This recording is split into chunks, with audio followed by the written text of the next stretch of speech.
everybody. It is Tuesday, February 28th, 2023, and you are watching the Wrestling Republic Daily Broadcast. And today I am joined by the returning Clark Taylor. How are you, Clark? How was your trip? Back. It was all time. Shout out Andrew Guernsey, best bachelor party I've ever been on personally. Las Vegas still has it. Played a lot of golf, spent a little time in the casinos. My voice is nursing a bit of a lost voice today, but as expected after Vegas. Just happy to be back, man. Talk wrestling today with you, Ben. How have you been? What did I miss? Good. Yeah. We've had a good couple of shows, and yeah, I was expecting to come back with a Happy Corbin gimmick almost. I was looking either for Happy it. Corbin or Broke Corbin, one or the other. I was looking for it. I had a great outfit planned, actually Vegas themed, but to be honest, it was ironically kind of cheaply made. I Amazoned it. No knock on Amazon, but yeah, it's kind of shredded up. The button down that I had. I did come out up in the end, slightly. Nice. Played a lot of craps with my good buddies. Bet a lot of 6 and 8, pass line, the whole nine. It was excellent. Awesome. And that's what, unlike the name of the AEW house show, the house does not always win, it appears. Not always. Not always. I mean, usually though, to be honest. Be careful out there. We've got Soul here in the comments saying welcome back, Happy Clark. Sick Soul here, still feeling rotten. However, the MVP of the Republic shall return soon enough. Yeah, get well soon. He's dealing. And I did see those messages. Yeah, get well, Soul. You're the man. We miss you for sure. Absolutely, we do. And in fact, Soul's hoping to be back tomorrow. So yeah, we might have him on the podcast then. Excellent. But let's get into Monday Night Raw. Last night's show was a very entertaining show, actually. I thought it built to WrestleMania very well. But it kicked off the night with the MVPs of not just Raw, but all of WWE over the last 18 months, and that is the Bloodline. Well, I mean, specifically in this segment, Jimmy Uso and Solo Sikoa, they came out. Jimmy Uso cut a promo about how the Bloodline is fine, and how from an outside perspective, it may seem like they're not fine, but they're blood, so they are fine. He basically did a promo saying that everything's going to be fine, and like we know in life, when somebody has to tell you over and over again that everything is fine, everything is certainly not fine. But yeah, the Street Profits came out. They said a few disses, didn't really get a reaction off the crowd, and it was actually a weird crowd throughout the show, to be honest. They popped for some stuff, and they were really loud for some stuff, and then for other stuff, they were just completely silent. It was a weird crowd. But yeah, anyway, the Street Profits came out, leading to a tag team match, which surprisingly Jimmy and Solo actually won. That really, truthfully, did surprise me. I mean, the Street Profits just aren't really getting a break at the minute, are they? I mean, it really does seem like maybe post-Mania they're going to be splitting them up or something, or perhaps in the draft maybe that's the way they're going to go about it. And I personally would actually prefer a turn, I think, just because obviously that's then a first storyline, get them both, off as single stars. Whereas I think if you just naturally split them up in the draft, I feel like there's more of a chance of Angelo Dawkins getting lost in the shuffle. But yeah, after the match, Kevin Owens came out of nowhere and took out Sikoa and Jimmy Uso. And yeah, Kevin Owens, he was wearing basically the Sami Zayn attire, but with his own shirt. He was wearing the black hoodie and all of that.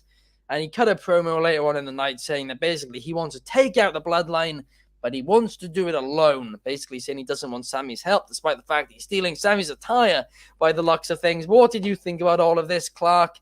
Did you like where this is going? I have a few thoughts on it. I definitely think the Street Profits part is tough for me just because I'm such a huge fan of the Profits. Like, I think Montez can be pushed to the moon as a single star, but again, like it's been proven in the past, I don't know that he has to split away from his partner to do so. And having him lose to Jimmy and Solo, or having them lose to Jimmy and Solo, I don't know about that. I didn't love it personally, but we'll see where they go from here. I don't know even if I'm super interested in a Dawkins Montez feud. That seems odd to me. I don't know where you go with that. I don't know if you make Dawkins, how you could make Dawkins look strong enough to challenge Montez even in that situation, because they're so good as a pair. It doesn't, because I would assume Dawkins would have to be the heel here. Yeah. No, Montez, absolutely, he would have to. I'm thrown. Yeah, I mean, the way that I think you'd have to do it is Angelo Dawkins turns heel on Montez Ford, and that's why they do the match. And then, I mean, truthfully, I mean, the way to really go about it, if you did want to push Angelo Dawkins, would be to have him win against Montez Ford, but to have him like cheat to win or something, so it's not clean, and then they get split up in the draft or something. So then on separate brands, Montez Ford is killing it then from there on out. And then maybe at the next year's WrestleMania, they go back at it again and Montez gets the win. I think that's the only way you could do it to make them both look strong. But it's just, if you did split them up or really push Montez as the single star, which is presumably what they're going to do, it's just Angelo Dawkins is going to get lost unless you do a full-blown heel turn, I think. They have to make Dawkins look incredibly strong no matter what they do, win, lose, draw against Montez, or if they are going to split them, Dawkins has to look ridiculously strong, and I don't know if that's achievable given where they're at. And I just, historically, we've seen the Otis and Tucker split. What happened to Tucker? We've seen splits where it serves one guy and not the other. Michael's Jannetty, if we want to go historical. It's just something that happens in wrestling, and that's not Dawkins' fault, but Dawkins is much better teaming with Montez, I think, right this second, than if you were to flip the scenario. Montez could probably stand on his own a little easier. That's why he was in the chamber match. Remember, even months back, 6 months back, I believe it was, he ran down to the ring and beat Dawkins to the punch for the singles match. I forget the exact scenario, but it was. Yeah, I do remember. It was for the U.S. title. It was an open challenge U.S. title match. And while he lost, they played rock, paper, scissors, and then he just beat him to the ring. And maybe that was a hint. I don't know. It still just makes me sad because I think they have a lot to accomplish as a tag team. I think bell to bell, they're as good as anybody in the division. And I mean, the best WWE tag team match I saw all of last year was them and the Usos at Money in the Bank in Vegas. Oh, that was a banger. Speaking of Vegas, since I was there, it reminded me at the good old MGM Grand. But yeah, that was, to me, the best WWE tag match they put on all year. Yeah. And to split the profits now, it just seems a little too early. You can push them to stardom as a tag, and then when the singles run needs to happen for Montez, it can happen. But there's an easier way to do this that benefits all parties, and I think their talent is good enough that it's a waste to separate the team at this point. Yeah, no, I certainly do agree with you there. And I mean, one element is, though, if they're not going to split them, they need to book them better, because their booking has been awful in recent times. I mean, last night they lost, obviously, Jimmy's a tag team champion, obviously, but it's not Jay he was tagging with. It was Solo Sikoa, who obviously is being booked well too, but they're not a tag team. They're not the tag team champions, right? Right. I mean, obviously neither team could have lost you unless you were doing those Street Profits at Mania, which would be a bit of a twist in the road. But yeah, I mean, I don't really understand the point in this match. The Street Profits seem completely directionless unless they are splitting them in the next couple of weeks. But that would feel very rushed, so I'm not really a fan of that. But what I will say, though, too, Ben, I'm just thinking about this. The tag belts being unified currently, it's kind of plugged the division, right? Because there's not enough room for the Street Profits in a tag match on Mania, that doesn't make a whole lot of sense to me. Logically, as great as the look of all of the belts was, maybe those ones, we've talked a lot about the world titles being split. Maybe in hindsight, the tag titles being split to open up some room. Night 1, night 2. Yeah. I think it's too late now for either, but that's what they should have done. I agree. I'm just saying in hindsight, which is always, of course, they should have split up the world titles in hindsight, to be honest with you. Right. And Souls being the classic AEW fan here saying a tag team breaking up over a game of rock, paper, scissors. Clickbait. No. That was So that was the months and first months hint. That ago. was the first hint. But talking about AEW, they've just sent me a message saying that AEW Revolution will be you'll be able to stream it on Bleacher Report this Saturday for $50 in the United States. And then they just sent a long press release basically hyping it up. But yeah, so if you're in the United States, you can watch it on Bleacher Report. I mean, I thought that was obvious anyway, but Yeah, I apparently think it's it's four. breaking Is it news. 50 or is it 49.99? $49.99. 49.99 in the United States. Bleacher Report. But yeah, So let's that'd be move our on. streaming app, right? I believe so. Yeah, Yes, they sent a long press release. I already thought it. Yeah, you can watch it We're on good. the Bleacher Report app. I thought that was already confirmed, but apparently it wasn't. So anyway, that's confirmed a couple days before the pay-per-view. But yeah, anyway, let's now get into the next segment, talking about confirming things. And Brock Lesnar versus Omos is now confirmed for WrestleMania. And me and Anthony absolutely ripped this to shreds last night on the podcast.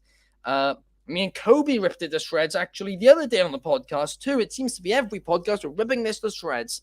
But MVP actually somewhat. MVP did a great job last night. There was an episode of the MVP Lounge, and Brock Lesnar came out before MVP. Brock Lesnar made himself comfy. MVP then came out.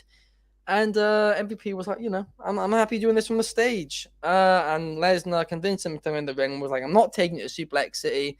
The crowd were chanting Suplex City. And I mentioned earlier about how this crowd was weird because it was a bit dead at times when there was some really good stuff going on. But during this segment, they were loud as anything cheering for Suplex City. It was like, the crowd was great during this. But anyway, Lesnar and MVP sort things out. Come down to the ring. Lesnar says, come on then, you invited me here. You sell me on the match. So MVP gives a great promo, to be honest, which almost made me excited for the match about how, anybody gets hit with an F5, it's done. Anybody gets suplexed, it's done. All of this stuff. He can't really do that to Omos, or can he? We'll have to wait and see. I hope he can. Otherwise, this really won't be good. But yeah, anyway, MVP really actually sold the match well. It's still not something I want to see, but he did sell it a lot, I'm less annoyed at it now than I was 24 hours ago, I guess. But it still just feels like they've thrown a dart at the wall and it's just landed on Omos. But yeah, that's whatever it is. And yeah, Lesnar then was like, yeah, you know what? Screw it. I will face Omos at WrestleMania. And he was like, let's toast to it. Let's have a handshake and toast to it. MVP is like, oh, I'll crack open the champagne. Goes to get the champagne. Brock's like, no, I don't do that. I've got you. And he gets out his own liquor, and yeah, and he takes a sip. It's quite strong, visibly quite strong. MVP then is hesitant but takes a sip, and it's too strong for him, so he spits it out in the face of Brock Lesnar. Helps Lesnar wipe his face, all apologizing. And then out of nowhere, Lesnar F5 to MVP. It was really great, this. MVP sold it fantastically. It was like half on the show for half not. It was a really funny visual to see. And this segment, I really enjoyed it. I did. I mean, Lesnar promised he wouldn't take him to Suplex City. Didn't promise anything about an F5, but yeah, I thoroughly enjoyed this. But Clark, what were your thoughts? I loved this segment. The Brock comedy stuff is better than I realized. Like, he's funny. He's really funny. We talked about, you mentioned you guys ripped it earlier, so I'm not going to go into the initial thoughts I had on Brock and Omos, which was not excited. But I kind of thought about it after last night. It's got a little Hogan Andre 3 vibes. Can he take Omos to Suplex City? Can he have 5 Omos? Maybe. And if he does, isn't that a Mania moment? And so you kind of preface this with, you're more excited after last night than you were before. Me too. Like, if Brock German suplex Omos twice and F5s him, I'll be pretty impressed. And it's got a lot of Hogan Slam and Andre type vibes there. Is it going to be a bell to bell classic? No. Are we going to see any topes or super kicks or none of that in this one? But I'm definitely more interested than I was before, because if he turns over Omos for a suplex, that is the fact that he mentioned the Suplex City gimmick last night. In fairness, it was actually the crowd who mentioned it first, so I'm not entirely sure Even then, if he does, it was if he did, originally in the promo, if it was improvised. And I'd like to think it was improvised. That would have been great. But I don't know. Maybe it was. And they haven't mentioned Suplex City for a while, which is why I was like, long time. I don't know if that is the case. But I mean, the one thing is, right, you mentioned you compared it to Hogan, Andre, and I actually be in agreement with you, and I'd be somewhat excited for this. Maybe a little bit excited just to see it as a spectacle. But here's the thing: Omos got beat by Braun for the exact same thing. A smaller guy in Braun, like a couple of months ago, and has done next to nothing since. Like, that's my issue with it. If booked Omos up for this all year or whatever, I'd actually have no issues with this. Well, not as many issues at least, right? And I mean, it'll be a cool visual, the F5. I know a lot of people, including Guess Who, Soul, is saying it's going to be a toilet break match. And I mean, I don't know. The reason I want to see it for one reason and one reason only, and that is the F5. So if the F5 doesn't happen, I will have wished I went to the toilet probably. But but yeah, anyway, I mean, it'll be interesting for sure. And another thing which will be hopefully interesting at WrestleMania is Mr. Cody Rhodes. And he came out last night and defeated Chad Gable in a decent match, actually. I mean, Chad Gable is just the workhorse of Raw. He's on there every week having good matches. But yeah, Cody Rhodes cut a promo about how this week on SmackDown, Roman Reigns is going to be there, which he is excited about. Why is he excited about it? Well, because he will also be there. And that is basically all he had to say on the matter. Paul Heyman was then interviewed later on in the night by Kathy Kelly, who I didn't realize until last night's 5'7". I thought she was smaller. I have no idea why. But anyway, he was interviewed by Kathy Kelly, and Heyman basically interrupted her when she said that Cody was going to be SmackDown, and he said, "No, you need to hype this up. Cody Rhodes is going to invade this week's episode of SmackDown and try and confront the tribal chief Roman Reigns. However, will Roman Reigns confront him first?" Paul Heyman's just fantastic. Honestly, he is. He is truly fantastic, and I am hyped to see Cody and Roman Reigns in the ring for the first time in years this Friday on SmackDown. But what did you think about it all, Clark? And are you excited for the face-off or whatever? We don't know if it's going to be face-to-face, whatever. It's going to be same ring on Friday. I hope they do something that we don't expect, kind of, where what I don't want is Roman to. I want to see Cody chase Roman in a babyface sense. Does that make sense? I want to see Cody go find Roman. Yeah. That would be a really cool babyface way to play it. Like, I'm coming to. The way he said the invade line was great. Obviously, you get the pop because of the invasion angle and Paul Heyman's involvement in that years ago. But I want to see Cody go find Roman. I don't necessarily want it to be a planned segment in the ring. I want to see him go find Roman. They have an encounter. Then maybe they have a face-off in the ring, maybe later in the show. But maybe a passing in the locker room, or like Cody's going to go just say hello and go shake hands. Maybe, right? They Oh, wow. Roman arrives in the arena, and then maybe Cody's just there to shake his hand. Fans will not be happy about that, though. I maybe not on the initial, but and then say see you in the ring or something like that, just to go show that he's coming after him. He's coming to win that belt, and a little bit more than just continue to repeat the story that now we understand. Finish the story is the tagline, and we know the story. Let's get a little more story on the way. Yeah. A little more personal, him and Roman, something like that. Yes. And I for it to be a Cody gets the big pyro entrance, then Roman gets the big long entrance, and they go back and forth on the microphone in the ring. I think I want him to swerve us a touch on the way that it's all planned out to make Cody look um like the determined baby face that he is even more, you know. Yeah. I No, guess that's what. that Yeah. does make a lot of sense. But I actually want to briefly, very quickly touch on something, and that is that this storyline, this bloodline storyline, it just is so well done, especially considering they're clearly bringing it to a close now. It almost feels similar to The Sopranos when they brought that to a close, when the walls were basically closing in on Tony. And it's basically what's happening to Roman Reigns now, where he is being, his family, there's question marks in his family with Jay. There's a Sami Zayn coming after him. There's Kevin Owens coming after him. There's Cody Rhodes coming after him. From all angles, no matter where he turns, there's people coming after him.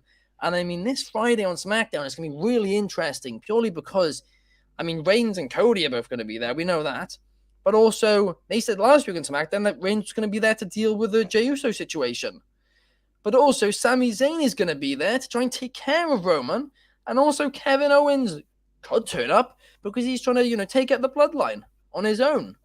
So, I mean, there's so many feuds. I mean, perhaps some people would say it is quite difficult to book, considering, I mean, there's like 3 different stories to tell you in one segment. But I really do love how, the bloodline was such a force which nobody could hurt now for months and months. And now finally, that it's coming to a close, this storyline, the way that it's being, that the past is catching up with them basically, and the walls are closing in from all angles, and that is what's going to bring down the bloodline. And that's also one of the reasons why I really hope Jay doesn't actually fully make up with Roman. And I hope that I've already commented on this, but I hope that the tag team match at Mania with Sami and Kevin versus the Usos, Jay's undecided going into that match. And Jay, says he's going to team with Jimmy and he's going to do it, blah, blah, blah. But after the match, Sami and Kevin win or whatever. Jimmy tries to attack, or perhaps Jimmy turns on Jay after the match because Jay maybe didn't give it his all or something in the match. So I just really hope that they don't do, okay, Jay's suddenly back with the bloodline now. I really do hope that from all angles, the bloodline crumbles completely. Because I think that is the poetic ending to the storyline. What do you think about that, Clark? I think it'd be kind of fascinating this week or next to maybe somehow Cody's looking for Roman and can't find him at the arena. And we end up with Cody against Jimmy and Solo, and Sami has Cody's back, and they tag together against Jimmy and Solo this Friday to kind of work him into that part of the storyline. And Roman is the one that interferes and spears Sami to ruin the match or something. Only role reversal wise, my wheels are spinning. We're talking about different scenarios here and ways we could go about it. Yeah. And I'm like, that would be just kind of a tease. I think you run the risk of, I know what you're about to say we run the risk of the fans getting behind Sami. No, I don't. No, I'm kidding. At this point, to be honest, but the issue I'd say is, I mean, there's obviously some overlap between the storylines, right? Which is great. Yes. But I do like the idea of them being kept a bit more separate, especially the Cody one, because you have 3 weeks to make that personal. So I kind of keep it separate. And then it feels like as well, Roman Reigns is being attacked from 3 angles by, Kevin Owens, Sami Zayn, Jey Uso, and then Cody Rhodes, 3 angles. And it just, I don't know. That's kind of my thought here is like, he's still a step ahead. Like, let's make sure that Roman doesn't fall behind. So you have the Cody saying, everyone's excited about that. Where's Roman? Where's Roman? Where's Roman? Big spear on Cody. Yeah. Sami gets pinned in the ring by Solo and Jimmy. And that cost him the match, right? Yeah. Like, that might be the Roman's still one step ahead establisher to, again, make it personal. Like, Cody was there. He's invading. He's the baby face that's there to go get him. And instead, the old mafia boss still had one last, I'll handle this myself. You've given me an idea. Yeah. I think they should do exactly what you just said. But I think Roman. Oh, yes. I think Roman should miss and accidentally cost Solo and Jimmy the match. Now, that doesn't do anything for Solo and Jimmy, understand. But Jay, that is the last straw for Jay. That's the last straw for Jay. He cost his, and that's how Sammy and Kevin get a title shot at Mania. Maybe you do Sammy and Kevin in some way instead of Sammy and Cody. Yeah. And that's how Sammy and Kevin earn their shot, because they pinned a tag team champion. And maybe that's when Jay decides he wants no more of the bloodline. You could even have Kevin, though, involved again later on the save. And then that's how you lead to Kevin and Sammy at Mania. Because here's the thing is, I think the Sammy and Cody teaming part of it is key to, like, the still going, everyone's trying to attack the bloodline. Yeah. You know what I mean? And yeah, and the Miz is even better. See, this isn't tag team wrestling, this is tag team podcasting, but I really do think the combo idea is really good there. That is fun. Absolutely. Combining the two. This storyline is so flipping good. Fascinating. I'm actually, you know what? I'm gonna say it. I'm gonna contradict what I said for the last few weeks. I actually think maybe I've got to swallow my pride a bit here as well. But I think maybe WWE were right having Sammy lose and not have Sammy Reigns at Mania, and instead have instead of Reigns Cody at Mania, because I actually kind of now prefer the fact that the bloodline is being attacked from all angles, and that's what's going to make it crumble, rather than one man making it crumble. Yeah, it's like all parties involved. It's the only thing that makes me a little upset is because of if you look at the really good matches throughout Reigns' reign, no pun intended, but McIntyre's the only one missing from this somehow, and I don't know if there's a way to work him in, which is kind of a shame, because you've got the Jay matches were actually amazing. They were classic. They were outstanding. And at the time, I wasn't sure, even when it was Jey Uso versus Roman. They convinced me, the I Quit Hell in a Cell. Are you kidding me? It was outstanding. And then from there, you've got the only other logical one would be McIntyre. It does feel like he's kind of the odd man out here, which sucks. Yeah, no, that's true. I mean, he does probably have a match with Gunter at WrestleMania. So I mean, right, which is outstanding. Which is probably, but it's, I don't know. It's just this feud has been truly amazing from all perspectives. And I mean, here's the thing, right? If everything does come crumbling down the way that we said it, technically, yes, Sammy didn't win the big one, but Sammy was the person who brought. They've been attacked from multiple angles. Sammy was the glue in the bloodline. Yeah. Sammy was the glue that kept the bloodline together. And if you get rid of him, then So I mean, it really is like you could write a book on this storyline, right? If they end this perfectly and have the bloodline just disintegrate after WrestleMania because of it, this might just be the best storyline of the last easily decade. Maybe one of the best ever. Dare I say it? It's up there. It's for sure up there. I mean, of the last decade, it's hard to beat. It's really hard to beat. Yeah, I really think that people are going to say to me now, when I say it could go down as one of the best, or if not, easily one of the best ever, if it gets finished right, people are going to say to me, "Oh, how can you say that?" Blah blah blah. Come back to me in 20 years. Yeah. And I think when there's that many documentaries done in it, when there's all this, I think people's perceptions will be very much different. But yeah, next up, Oscar faced Carmella, where Corey Graves was the MVP of this on commentary. But Oscar won. Not really a surprise. Later on, Carmella requested a match with Bianca Belair for next week because she attacked Bianca Belair. I don't know what Carmella's involvement in any of this is. Doesn't make sense. Hopefully they're not going to build her in and make it a triple threat. I mean, that's a bit weird, but maybe that is the direction they're going. I don't know. I mean, I don't like Carmella's new theme. I'll say that much. But I don't really like any of these new themes. I think Rhea Ripley's one's good. And even though I still don't think it's as good as her old one, but yeah, anyway. Nikki Cross, then not Nikki Cross, sorry, Candice LeRae then faced Piper Niven. Candice LeRae got a surprise win, and Piper will look great for the last month or so leading to Elimination Chamber, so much so that I thought she might win it. And yeah, I mean, since then she's been booked horribly again. I mean, she looks great. I don't understand it. I really don't remotely understand why they're now booking and losing every week with no direction, but whatever.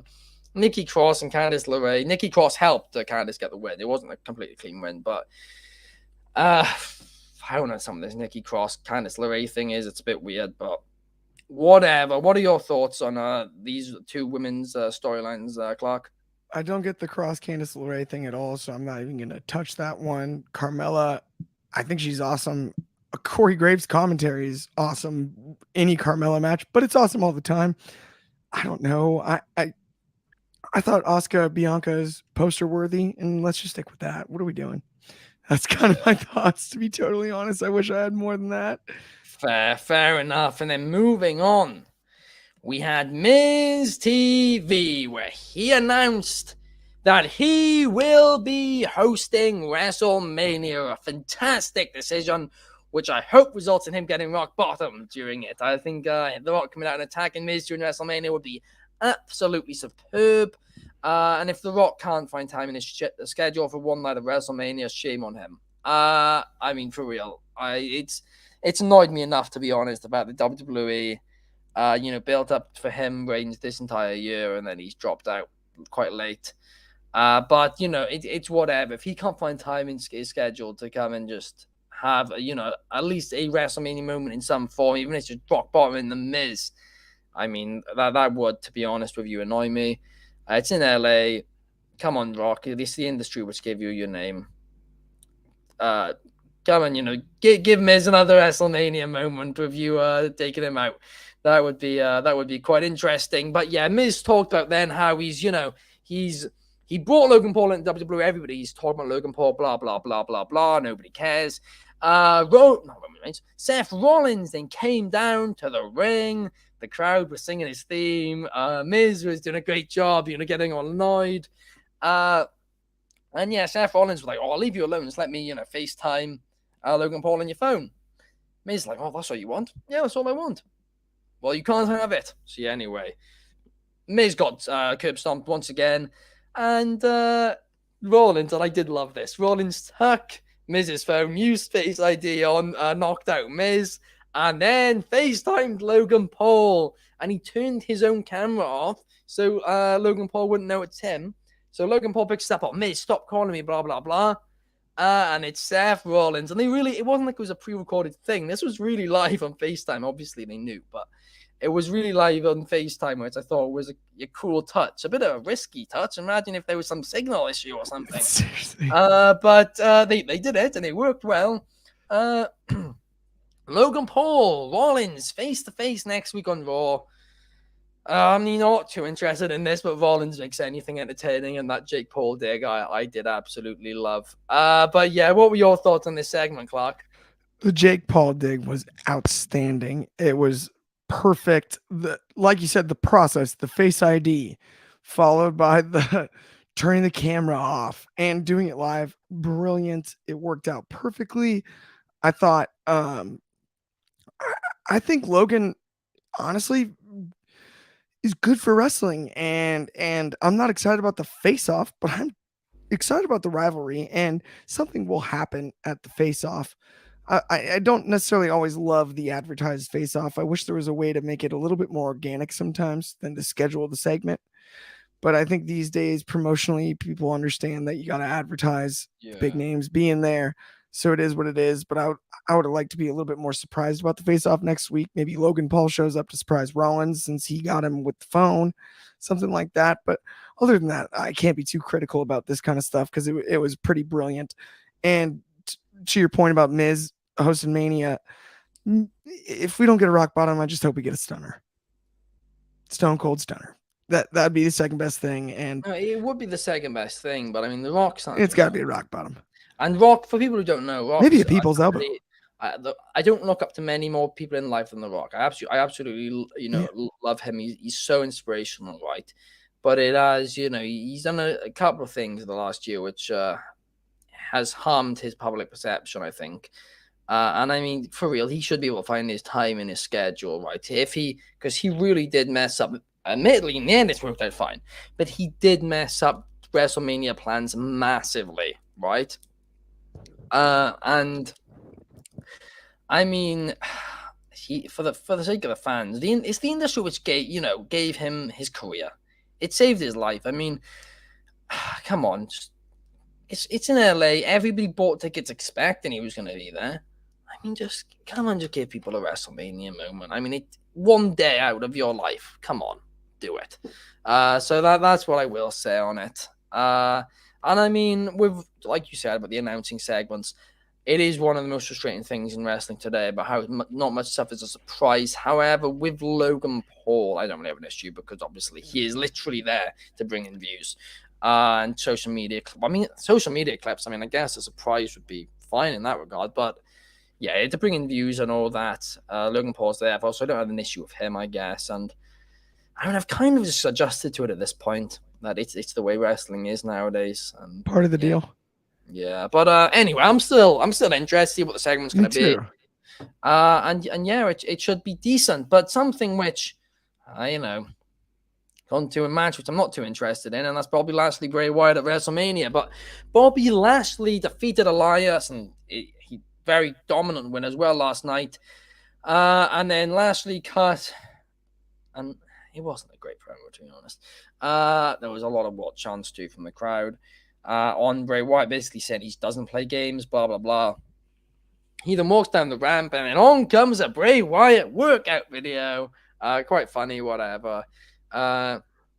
Despite the fact Lashley, you just said he doesn't play games, Lashley stood there on stage and just watched the video. When he's carrying walking down, that would have been the more badass move.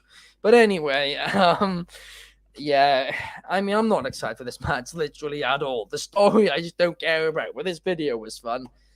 Clark, do you disagree at all? I just don't get why he's targeting Lashley in the first place.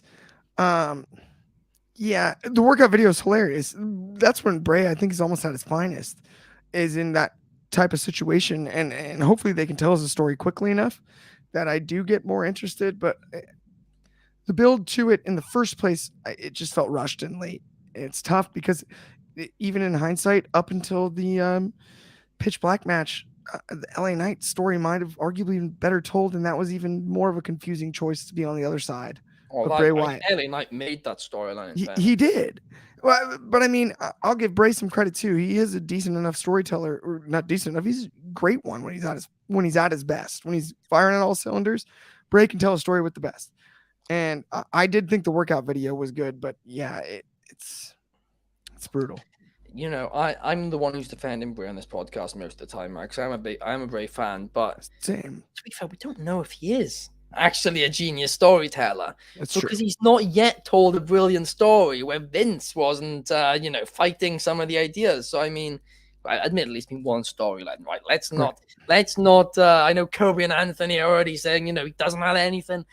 I mean, let's wait and see, right? But I mean, yeah, I'm a big fan of Bray, and I do actually think that he is very, very creative. But I think the issue is it's what I mentioned on the podcast on Friday. I think that Saturday, he needs to take a step back, and I think he boxed the story not thinking about what people would think if they don't know certain elements and stuff like that. I think that's where it gets all confusing and all of that. But talking about booking, which is rushed, we've got the women's tag team match up next. And Becky Lynch and Lita are the new WWE Women's Tag Team Champions after beating Damage Control, who once again have not controlled Damage. Trish Stratus in the worst get surprise of this year so far returned and helped Becky and Lita get the victory. So yeah, now it seems like they're going to rush towards a Becky and Lita versus Shayna and Ronda match at WrestleMania, I presume. As otherwise, I don't know what Shayna and Ronda are doing at all. But yeah, I mean, Kobe did literally say this the other day, right? He did. He called it, and I actually didn't. I wasn't even thinking about this. He said the other day, he was like, they're going to do Bayley versus Trish, and Becky and Lita versus Ronda and Shayna at WrestleMania. Those are the two matches they're going to do. Because I was thinking it's going to be a 6-woman tag team match. But yeah, now Kobe said that. Truthfully, I do agree with him. And after last night, I do definitely agree. Yeah, but I mean, they got like 3 weeks to build that Becky and Lita versus Ronda and Shayna. A match which fans, truthfully, aren't going to care about. I mean, Ronda's drawing horribly. The feedback she's getting off fans is horrible. I mean, we spoke about this the other day. And I'm not even trying to be negative here. I sometimes I'm being a bit negative today on the podcast. Yeah, you're being a little negative. But yeah, I mean, if they could have built this up, I mean, there's history between Becky and Ronda. If they could have built this up better, they could have got people excited for this. But they've given it 3 weeks. It just feels rushed. I don't know why Ronda took January off. That's weird. I'm not a fan of anybody who takes any part of WrestleMania season off. I'm really not. I mean, if Brock Lesnar's there every week, then I think you should be Ronda. But what did you think about this main event, Clark? I enjoyed it. I love the call from Kobe. Shout out to Kobe. Like Trish and Bailey. Bailey deserves a Mania singles match and a big moment, and I think you put Bailey over in that one. You have Becky and Lita retain, and you set up for the return of Mercedes Moné, Sasha Banks to team with Bailey back and get redemption as Damage Control probably turns on Bailey. And maybe at that point she looks for, an old friend. And that might be an interesting time to do that in the follow-up. I wouldn't mind to see Sasha and Bailey, the old role models, reform. Given the current situation, I don't see it out of the question. Maybe not by SummerSlam, maybe Survivor Series. No, I mean, maybe. Who knows? Who knows? I mean, Bailey spoke about this in an interview area the other day, and I mean, obviously, sometimes they could be hiding bits of information, but I actually genuinely think that Bailey was being honest. And Bailey basically was saying that she really hopes she does return, but Mercedes Moné currently doesn't seem to want to. But Bailey was like, "I'm still keeping my hopes up that she's going to."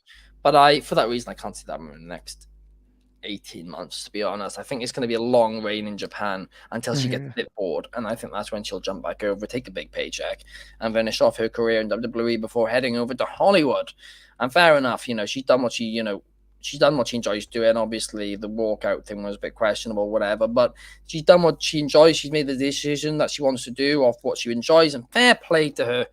But I do hope she does retire in WWE, and that the walkout isn't the last we see of her in WWE. As I mean, come on, she's had such a good legacy in WWE. We don't want that to be the ending of it, do we? But I mean, yeah, what do you think? I think she's as talented as any wrestler in the world for sure. So I don't care where she finishes her career as long as she has great matches and continues to be the entertainer she is.